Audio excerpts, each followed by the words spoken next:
In a narration found in Jami Tirmizi, number 2346, the Holy Prophet Muhammad, peace and blessings be upon him, advised that whoever wakes up in the morning, safe from danger, healthy, and having food for the day, then it is as if the world was gathered for them.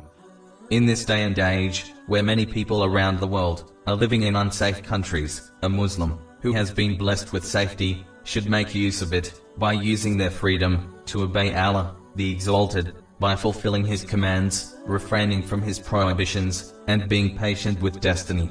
For example, they should take advantage of journeying to the mosques for the congregational prayers and religious gatherings of knowledge. In addition, Muslims should extend this sense of security to others, irrespective of their faith, so that the whole society becomes secure from danger. In fact, according to a narration found in Sunnah and Nasa'i, number 4998, a person cannot be a true Muslim or believer until they keep their verbal and physical harm away from the self and possessions of others. Simply put, a Muslim should treat others in the same way they desire to be treated by people. A Muslim must take advantage of their good health by obeying Allah, the Exalted, as it is a blessing, which is often only truly appreciated until it is lost. This has been indicated in a narration found in Sahih Bukhari, number 6412.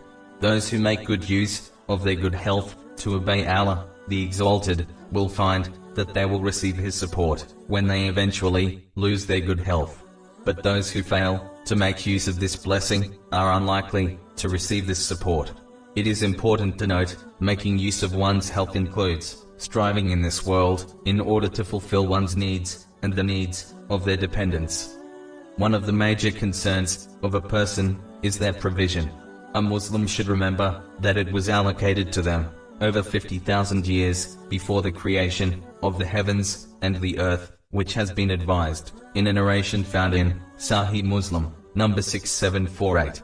The one who obtains their daily provision should concern themselves with their other duties and plan for tomorrow without stressing, as their provision is guaranteed.